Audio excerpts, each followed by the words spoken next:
Hi hello friends, అందరికీ నమస్కారం. ఈరోజు వచ్చేసి మంచి నెక్లెస్ తీసుకొచ్చానండి. హారం మిడ్ లెంత్ ఉంటుంది మనకు. ఇది వచ్చేసి లక్ష్మీదేవి ఉంటుందండి. చూడండి అమ్మవారు ఎంత బాగున్నారు, ఎంబోజ్ అయ్యి సూపర్ ఉంటుంది. హారం వచ్చేసి just 850 free shipping all over India.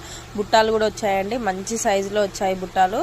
ఈ బీడ్స్ వచ్చాయి మధ్యలో. ఇక్కడ వచ్చేసి అమ్మవారు లైన్గా వచ్చారండి. చూడండి ఇక్కడ లైన్గా వచ్చారు అమ్మవార్లు. వచ్చేసి మనకు బీడ్స్ వచ్చేసి కింద అమ్మవారి పెద్ద లాకెట్ వచ్చిందండి. చూడండి just 850 free shipping all over India. ఎవరికైనా నచ్చినట్టయితే స్క్రీన్ షాట్ తీసుకొని వాట్సాప్ చేయండి. ఇది వచ్చేసి యాంటిక్ ఫినిషింగ్ ఉంటుందండి మనకు. ఇదిగోండి ఇలా యాంటిక్ ఫినిషింగ్ ఉంటుంది. హారం మాత్రం సూపర్గా ఉంటుంది. ఎవరికైనా నచ్చినట్టయితే స్క్రీన్ షాట్ తీసుకొని వాట్సాప్ చేయండి. Just 850 free shipping all over India. WhatsApp number వచ్చేసి 6302163912. నచ్చినట్టయితే తొందరగా స్క్రీన్ షాట్ తీసి వాట్సాప్ చేయండి. తక్కువ ప్రైస్లో ఉందండి మన దగ్గర మాత్రం. ఇది వచ్చేసి ఇప్పుడు ట్రెండింగ్లో ఉంది కదా ఈ హారం. వచ్చేసి వేసుకుంటే మాత్రం సూపర్గా ఉంటుంది. ఎవరికైనా నచ్చినట్టయితే